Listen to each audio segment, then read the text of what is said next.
Ini adalah rahasia tengah malam. Beranikah kau mendengarnya?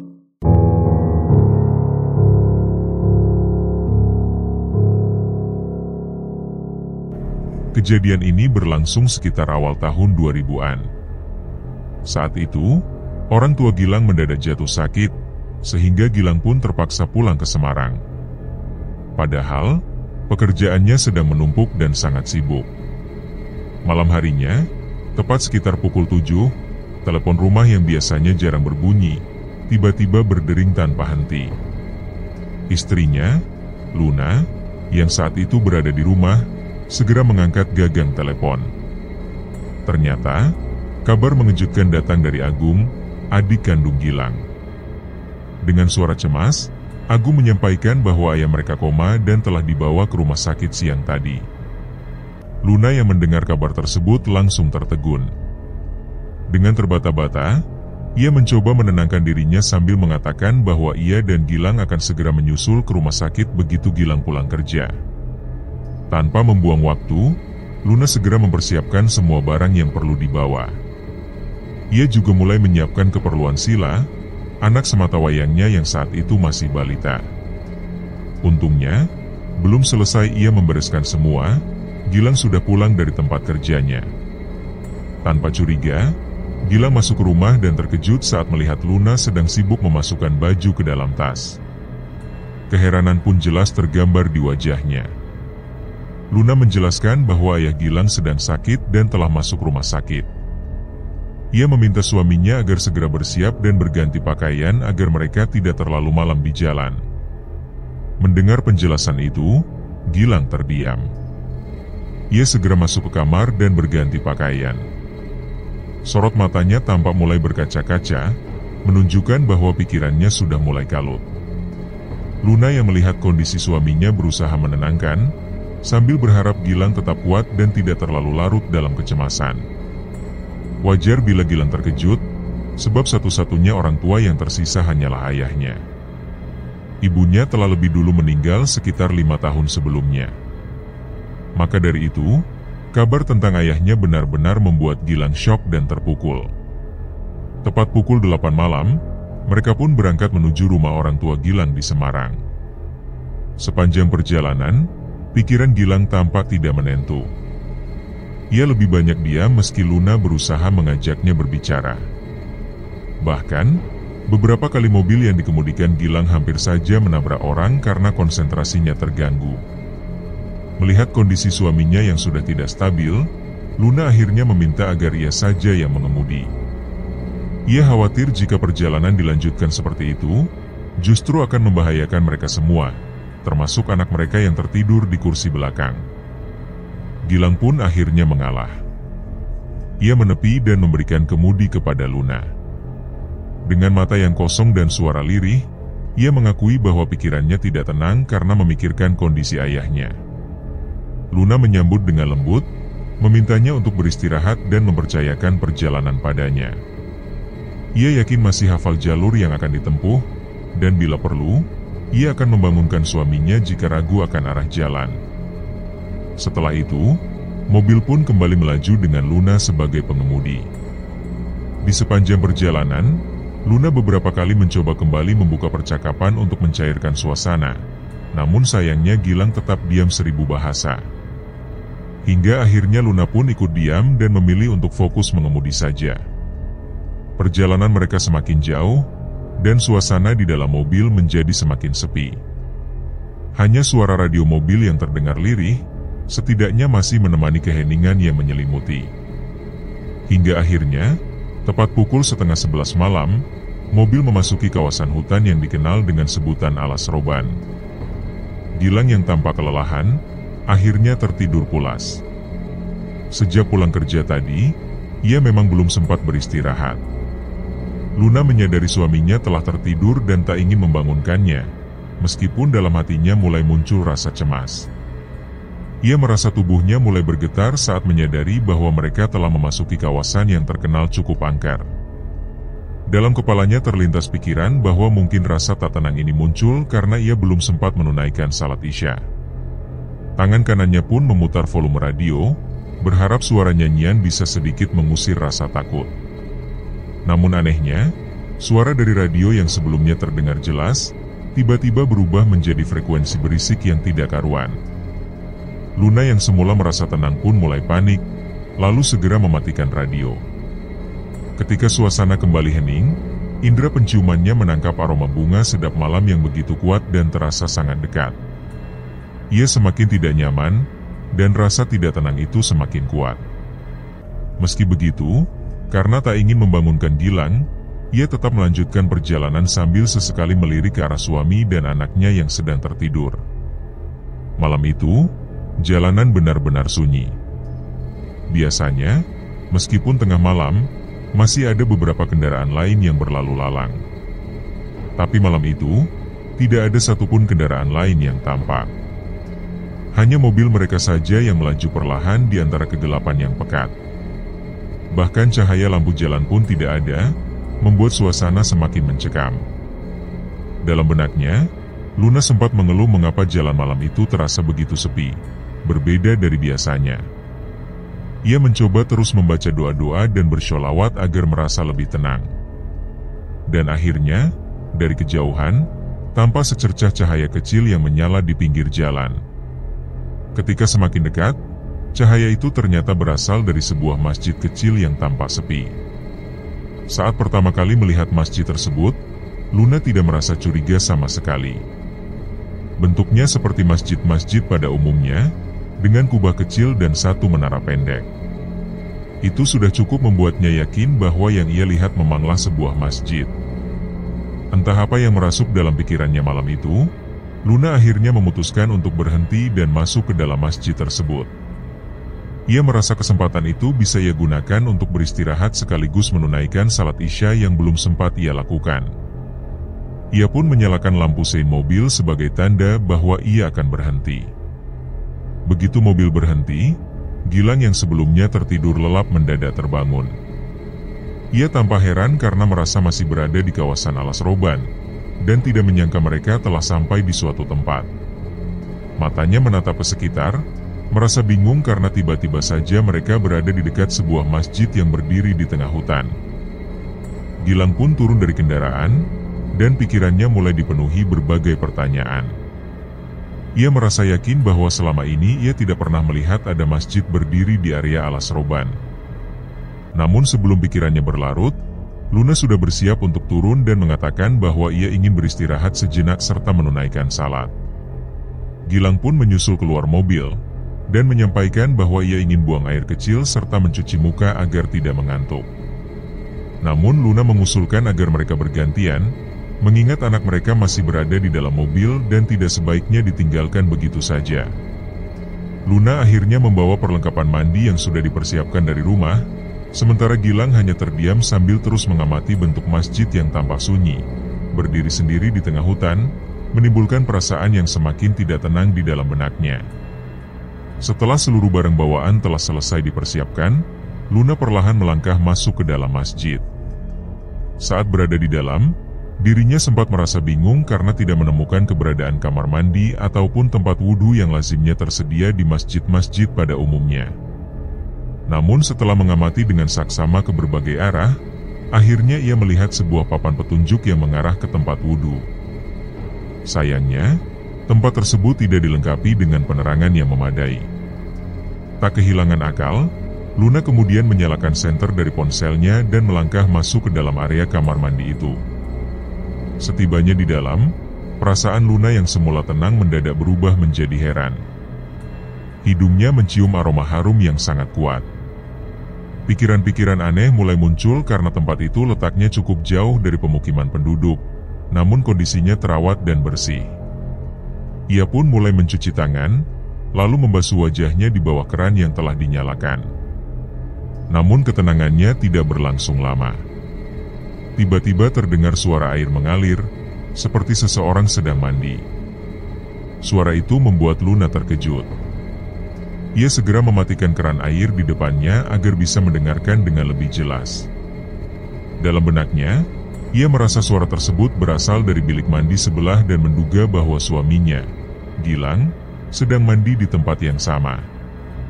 Ia pun mencoba memastikan dengan memanggil nama suaminya. Ketenangannya perlahan kembali karena suara tersebut sempat dibalas, yang membuatnya mengira bahwa benar suaminya ada di dalam. Setelah yakin, Luna kembali menyalakan keran air dan melanjutkan aktivitasnya. Ketika semua kegiatan selesai dilakukan, ia keluar dari kamar mandi dan mengarahkan senter ponselnya ke bilik mandi di sebelahnya. Namun pandangannya kembali dipenuhi kebingungan.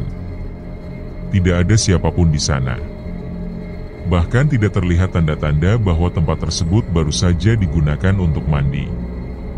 Tidak ada sisa air, tidak ada basah, dan semuanya tampak kering serta rapi seperti belum disentuh. Rasa tidak nyaman mulai tumbuh. Dengan perasaan takut yang makin menguat, Luna segera keluar dari area kamar mandi dan melangkah cepat menuju mobil.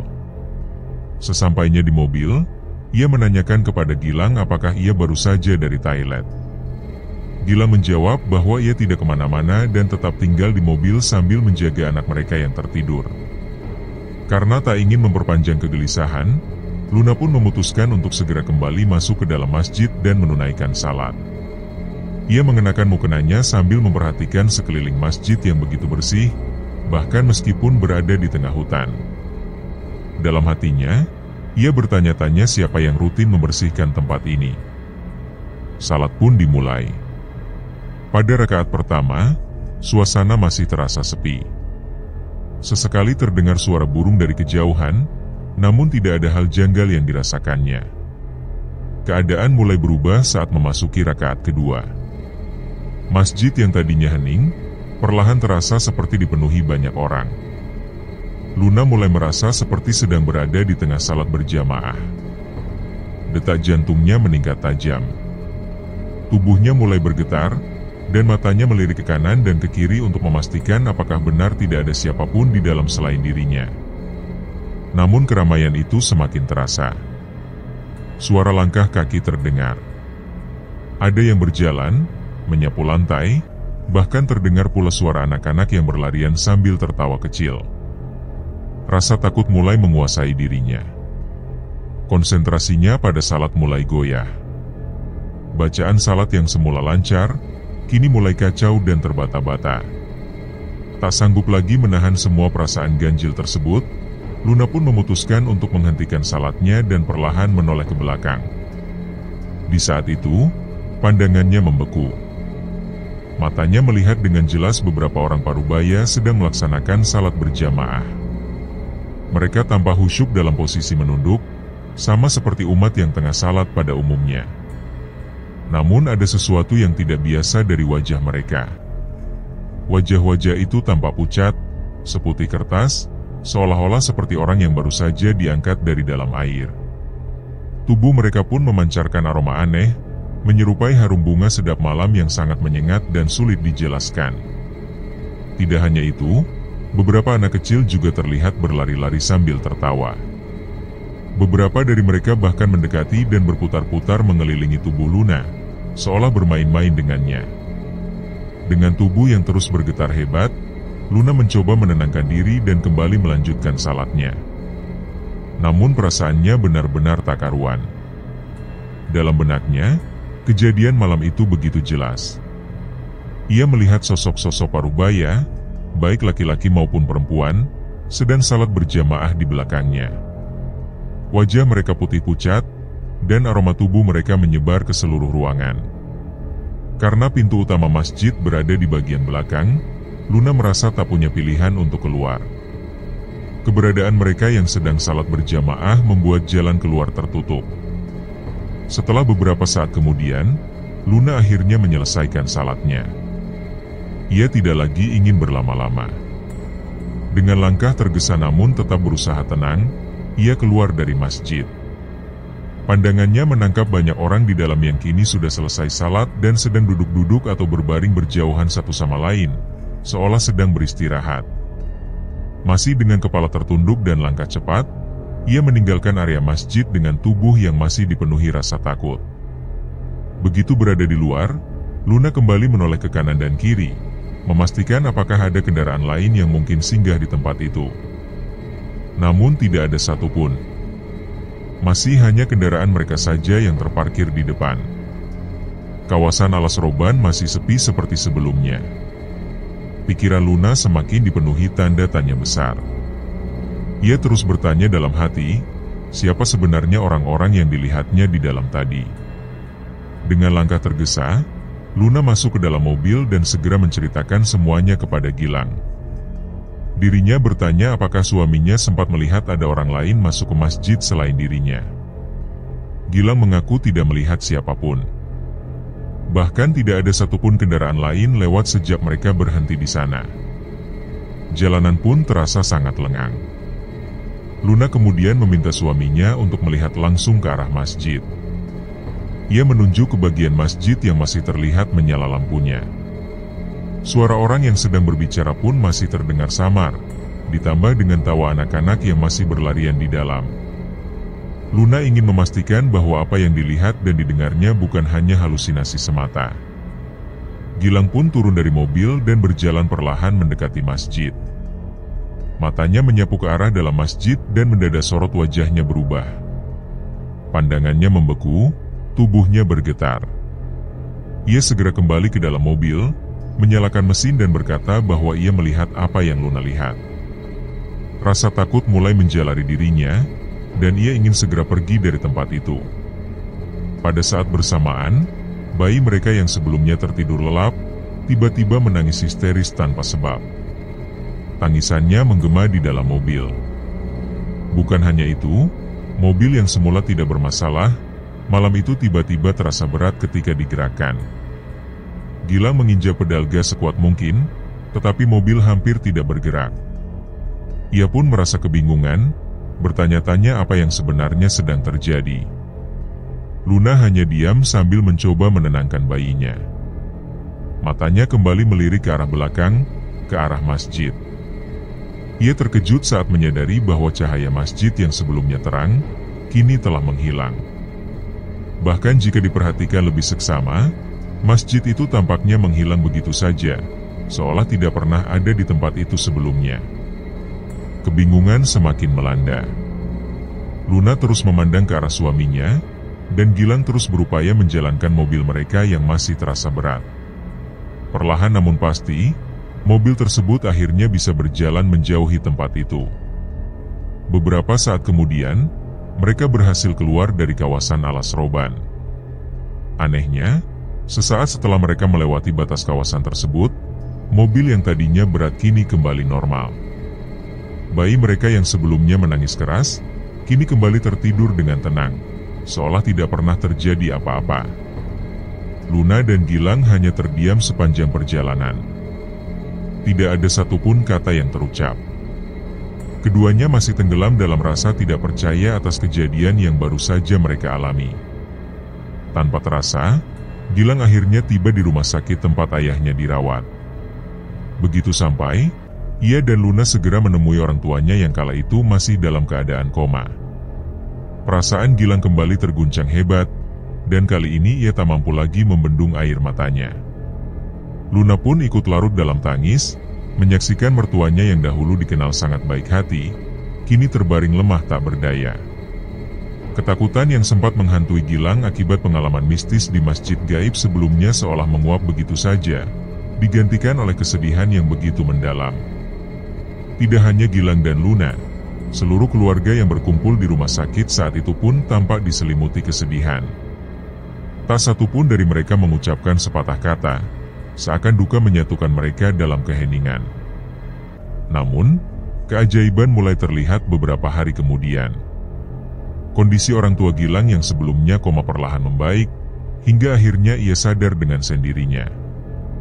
Meski begitu, ada keanehan yang terjadi. Setelah sadar, orang tua Gilang menatap Gilang dengan raut wajah kebingungan, lalu mengucapkan sesuatu yang sontak mengusik perasaan Gilang dan Luna. Ia menyebutkan keberadaan seorang anak kecil yang tidak dikenalnya, dan bertanya tentang identitas anak tersebut. Padahal, satu-satunya anak kecil yang ada saat itu hanyalah Sila, cucu mereka. Namun yang dimaksud bukanlah Sila, melainkan sosok anak kecil lain yang tampak berlari di sekitar mereka. Keanehan ini membuat jantung Luna berdetak kencang dan rasa takut pun kembali muncul, sebab ia merasa bahwa anak kecil yang dilihat mertuanya itu adalah sosok yang sama yang pernah ia lihat di masjid gaib. Ruangan itu mendadak hening.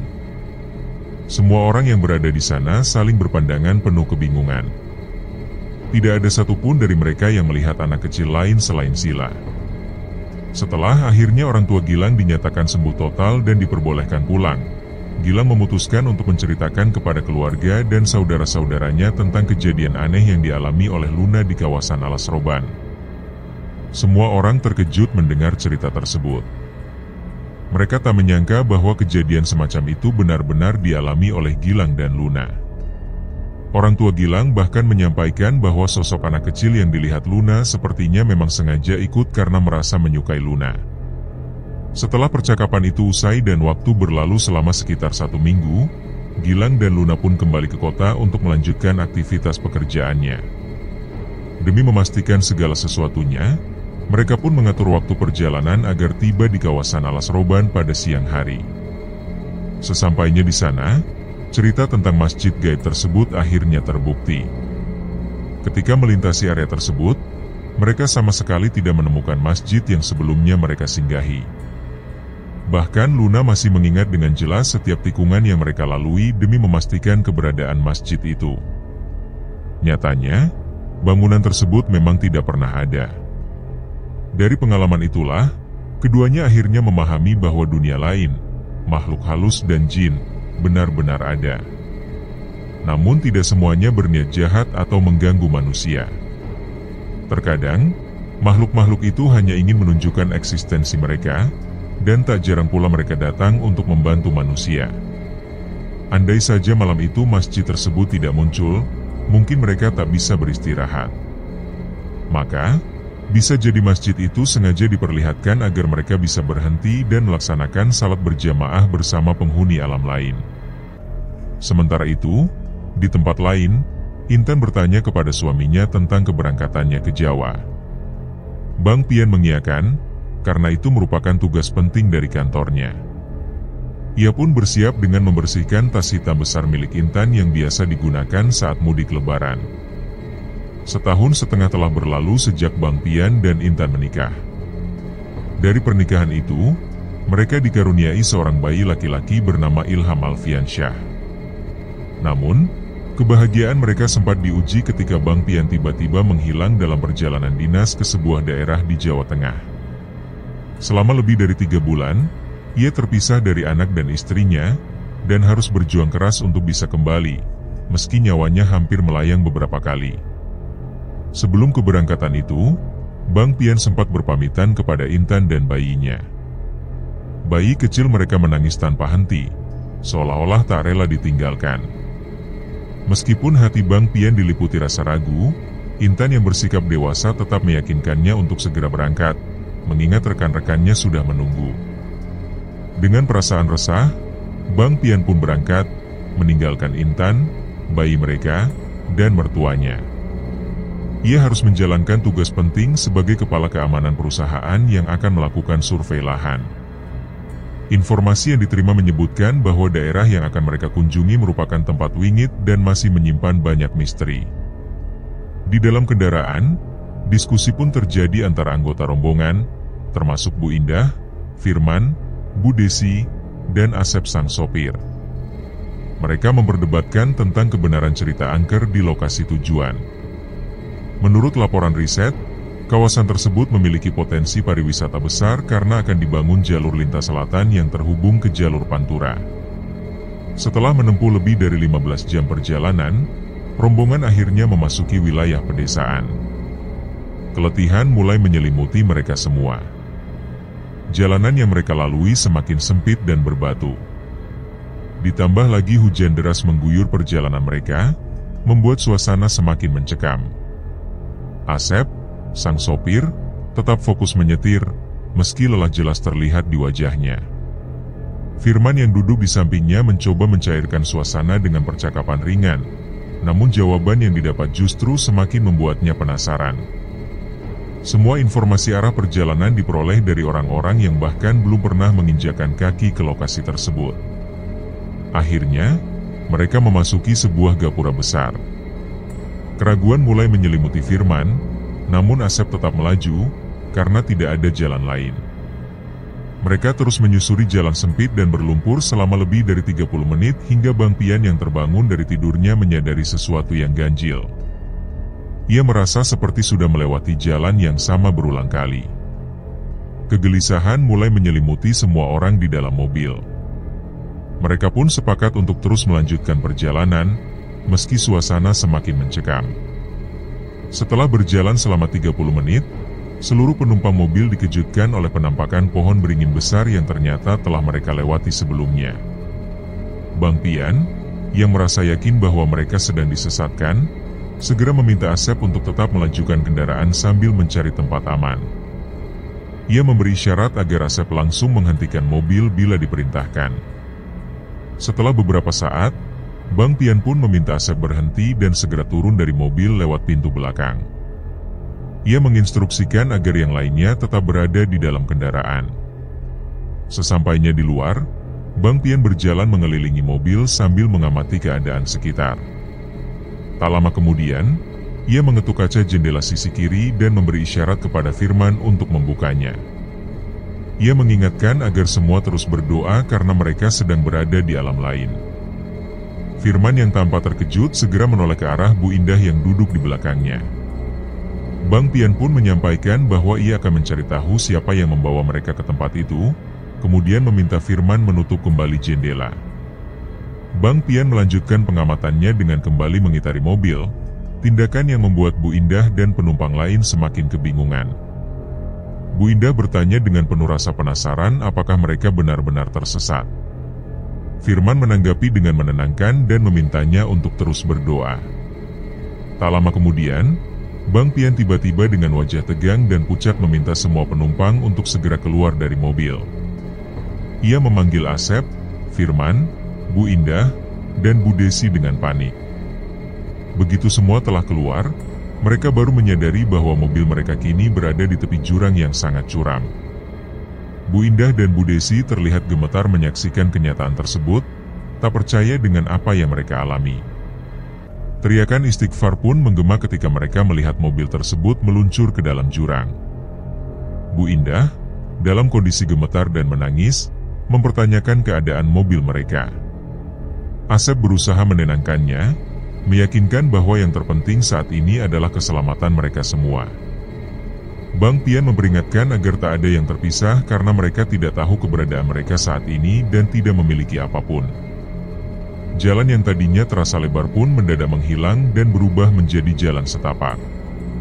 Bang Pian, yang mulai yakin bahwa mereka telah tersesat di alam lain, mencoba berinteraksi dengan makhluk tak kasat mata yang mungkin mendiami tempat itu. Ia mengatur formasi perjalanan mereka agar lebih teratur dan aman. Barisan dimulai dari Firman, diikuti Bu Indah, kemudian Asep, lalu Bu Desi, dan Bang Pian sendiri di posisi paling belakang. Ia mengingatkan agar pikiran tetap terjaga, tak kosong, dan selalu berdoa memohon perlindungan kepada Allah. Ketika rombongan mulai berjalan, Firman yang berada di depan tiba-tiba menghentikan langkah karena mendapati tebing tinggi menghalangi jalan. Ia menyampaikan kebuntuannya kepada Bang Pian yang kemudian memeriksa kondisi sekitar dengan cermat. Saat itu, Bang Pian merasakan energi gelap mendekat ke arah mereka. Ia segera kembali ke barisan dan menghalau energi hitam tersebut yang tampaknya mengincar salah satu dari mereka. Dalam hatinya, ia menyadari bahwa jika ada yang terpisah, maka semuanya akan menjadi masalah besar. Meskipun memiliki kemampuan dalam hal-hal gaib, kali ini Bang Pian merasa matanya seolah tertutup rapat. Ia belum bisa mengetahui siapa yang membawa mereka ke tempat tersebut.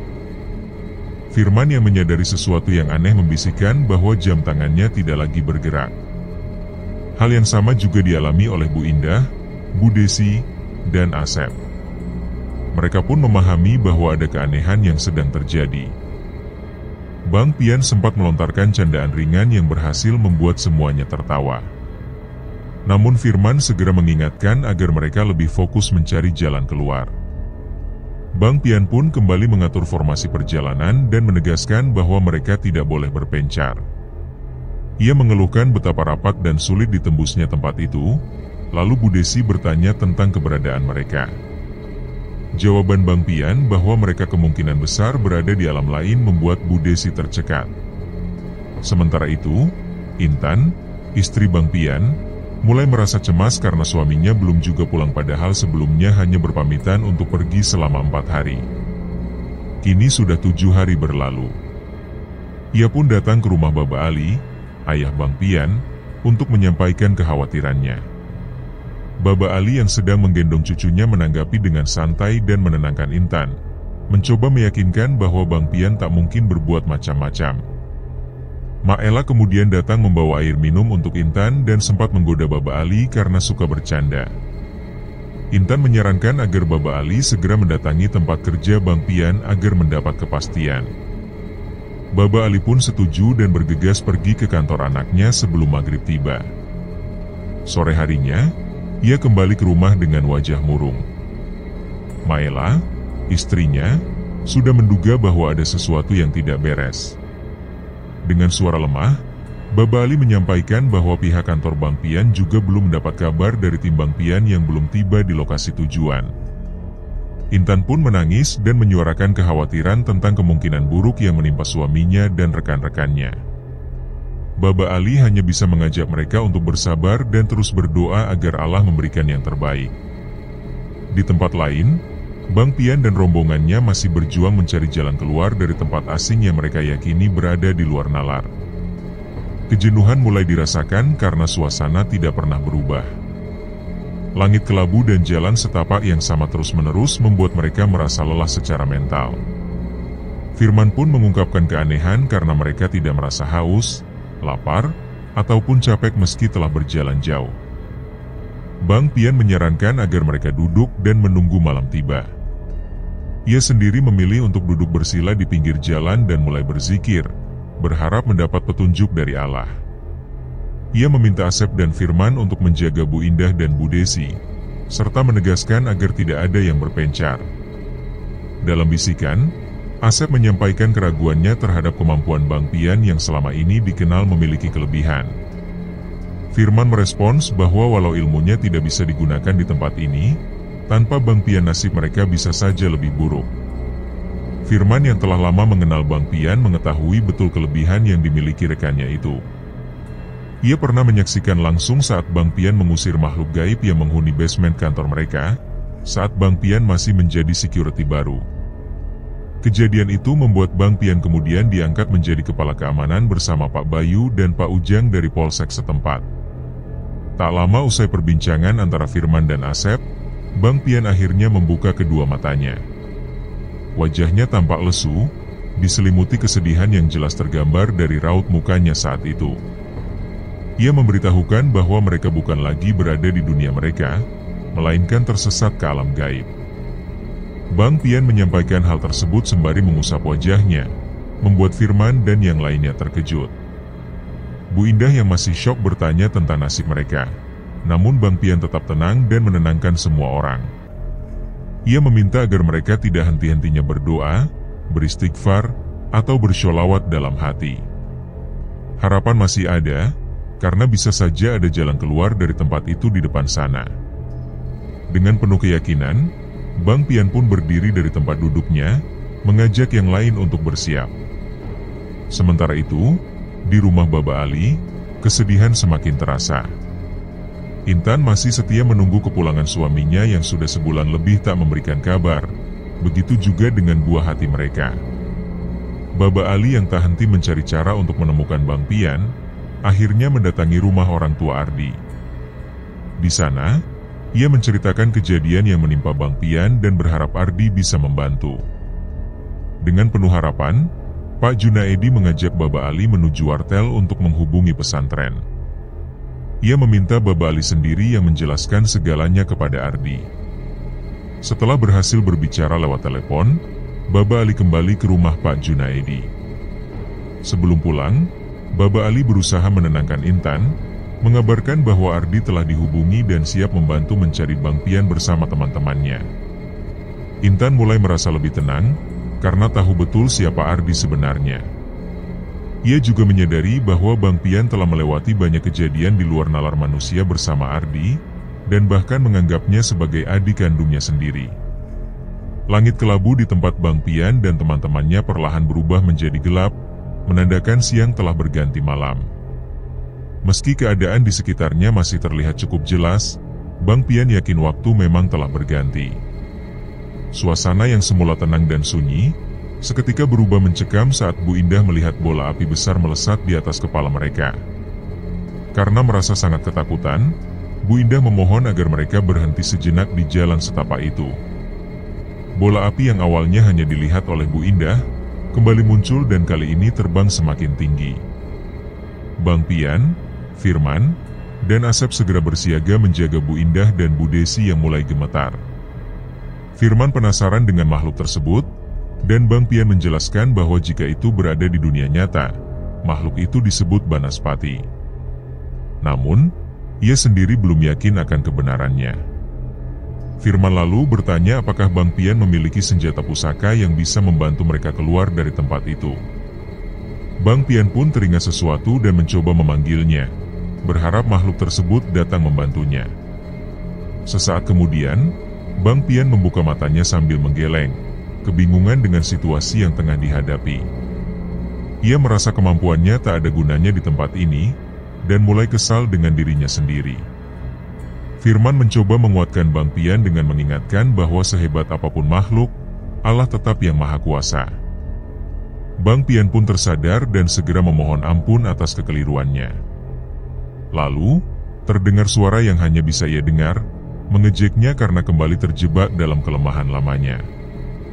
Namun, suara itu rupanya datang dari adik gaibnya, Bontot. Bang Pian merasa sangat bersyukur karena akhirnya Bontot mengetahui keberadaannya dan bersedia membantu. Hal itu membuat yang lainnya bingung, karena Bang Pian tampak berbicara sendiri. Asep bahkan menyindir bahwa Bang Pian mulai kehilangan akal. Namun Bang Pian segera mengabarkan bahwa mereka harus segera berjalan dan meninggalkan tempat itu. Dengan berat hati, Bu Indah, Bu Desi, Firman, dan Asep mengikuti langkah Bang Pian. Meski sempat frustasi, Bang Pian kini lebih tenang dan terus berdoa dalam hati. Setelah beberapa saat berjalan, mereka tiba kembali di tepi jurang yang sama saat mobil mereka pertama kali terjatuh. Firman yang menyadari hal tersebut keheranan, dan Bang Pian tak segera menjawab karena mulai merasakan keberadaan energi hitam yang membentuk kubah di tempat mereka berada. Dengan penuh keyakinan, Bang Pian mulai melafalkan mantra untuk memanggil sosok bernama Wiratungga. Ia menghentakkan kakinya ke tanah, lalu cahaya putih kekuningan menyambar dari langit, diiringi suara gemuruh dan hembusan angin kencang.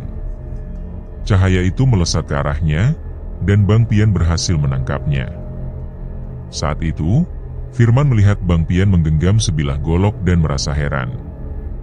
Bang Pian mengakui bahwa itulah golok yang sebelumnya ia sebutkan. Golok itu merupakan perwujudan dari sosok gaib Wiratungga. Bang Pian mengucap syukur karena Wiratungga kembali membantunya. Ia pun tak bisa menahan rasa haru, mengetahui bahwa Ardi turut membantunya dari dunia nyata. Tangisnya membuat yang lain khawatir, namun ia segera menenangkan mereka dan meminta semua duduk rapat serta tidak berpencar. Dengan menancapkan golok ke tanah, Bang Pian duduk bersila dan bersiap melakukan sesuatu. Tak lama, tanah di bawah mereka bergetar, disusul suara benda pecah yang membuat suasana semakin tegang. Dari balik gelap, muncul sosok makhluk bertubuh raksasa setinggi pohon kelapa. Pandangannya tajam tertuju pada mereka, seolah melihat mangsa. Tak ingin yang lain melihat makhluk tersebut, Bang Pian segera membuat mereka tidak sadarkan diri. Makhluk itu bertanya tentang maksud Bang Pian, dan dengan murka, Bang Pian menjawab bahwa ia ingin kembali ke alam mereka. Makhluk tersebut menolak, karena telah bersusah payah menciptakan suasana kalam itu sebagai sumber makanannya. Bang Pian, yang tak ingin terus menjadi korban, melemparkan golok sakti Wiratungga ke arah makhluk tersebut. Golok itu pun terbelah dan salah satunya berubah menjadi sosok manusia bertubuh kekar. Sementara itu, di rumah Baba Ali, pengajian telah digelar selama 7 hari sesuai permintaan Ardi. Mereka mengira Bang Pian masih hidup meski tidak di alam nyata. Pada malam terakhir pengajian, keluarga telah mengikhlaskan kepergian Bang Pian, meskipun mereka masih berharap dapat menemukan jasadnya dan menguburkannya secara layak. Dalam hati, Bang Pian memanjatkan doa dengan harapan agar ia dan rekan-rekannya dapat kembali dengan selamat. Doanya terasa seolah langsung mendapat jawaban dari sang penguasa alam semesta. Tiba-tiba, di sisi kanan dan kirinya, muncul dua sosok yang sangat dikenalnya. Ardi, yang tengah meraga sukma, datang bersama kakek Abdul untuk menolong Bang Pian keluar dari alam gaib di kawasan Alas Roban. Ardi memberitahu bahwa mereka telah dikirimi doa berupa surat Al-Fatihah dan Yasin. Bang Pian yang terkejut menyambut kedatangan sahabatnya dengan perasaan haru, terlebih setelah mengetahui bahwa orang-orang di dunia nyata sudah menganggapnya tiada karena telah menghilang selama hampir 2 bulan.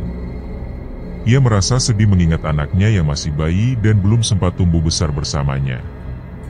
Sementara itu, Ardi bergegas menyusul kakek Abdul yang sedang bertarung melawan sosok makhluk bertubuh raksasa di alam gaib tersebut. Tak lama kemudian, Ardi kembali dan meminta Bang Pian untuk membangunkan teman-temannya agar mereka bisa segera keluar dari alam gaib itu. Bang Pian segera membangunkan Bu Indah, Bu Desi, Firman, dan Asep. Ia mengajak mereka untuk mengikuti Ardi yang telah menunggu di depan. Tanpa banyak tanya, keempatnya langsung mengikuti Ardi, sementara Bang Pian berjalan di barisan paling belakang. Setelah berjalan sekitar 30 menit, Ardi menghentikan langkah dan memberi petunjuk agar mereka melompat ke arah semak belukar di hadapan mereka. Ia menjelaskan bahwa ia hanya bisa mengantar sampai titik itu, dan tidak jauh dari tempat mereka nanti tersadar, sudah ada jalan raya utama.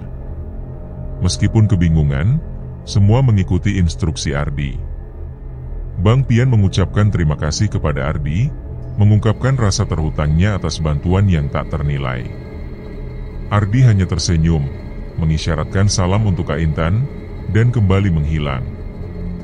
Bang Pian segera menyemangati rombongan untuk melompat. Ibu Bang Pian menjadi yang pertama, diikuti oleh yang lain. Bu Indah sempat menyampaikan harapannya untuk bertemu lagi dengan Ardi di masa depan karena ingin meminta bantuannya. Setelah semuanya melompat ke semak belukar, mereka terbangun di pagi hari, tepat di samping mobil yang mereka gunakan. Keterkejutan menyelimuti mereka karena mobil tersebut masih dalam kondisi utuh, tanpa kerusakan sedikit pun, meski berada di tengah hutan jati. Bang Pian, yang merasa haus, membuka pintu mobil, mengambil air mineral, dan membaginya kepada yang lain.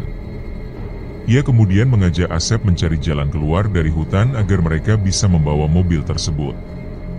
Setelah setengah jam, Asep berhasil menyalakan mesin mobil tanpa kendala. Mereka bekerja sama mengeluarkan kendaraan dari hutan. Dalam perjalanan, beberapa warga yang sedang mencari kayu bakar melihat mereka dan ikut membantu. Bang Pian menenangkan semuanya dengan menyatakan bahwa keselamatan mereka jauh lebih penting daripada kondisi kendaraan. Akhirnya, mereka berhasil keluar dari hutan dan sampai di jalan raya.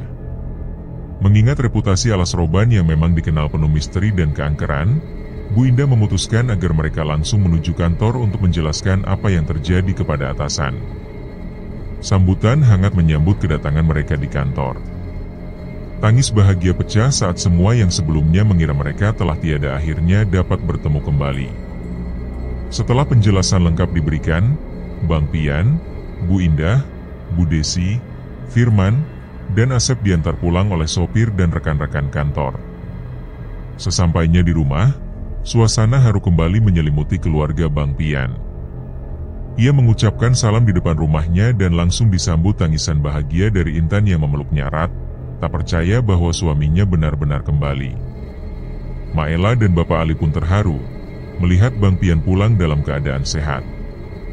Bapak Ali, dengan canda khasnya, menggoda Bang Pian soal rambutnya yang gondrong. Suasana pun dipenuhi tawa. Bang Pian menjelaskan bahwa di alam gaib, mereka hanya merasa berada di sana selama 1 hari 1 malam, meski di dunia nyata sudah hampir 2 bulan berlalu. Teman-teman kantornya pun membenarkan bahwa mereka memang telah menghilang selama itu. Bapak Ali kembali melontarkan candaan, mengatakan bahwa anaknya memang biasa hilang, tapi kali ini terlalu lama. Candaan itu membuat suasana menjadi ringan dan penuh tawa. Setelah pihak kantor menjelaskan kejadian tersebut kepada keluarga masing-masing, mereka pun memutuskan untuk memberikan kompensasi, termasuk gaji dan tunjangan kepada semua yang terlibat dalam kejadian aneh ini.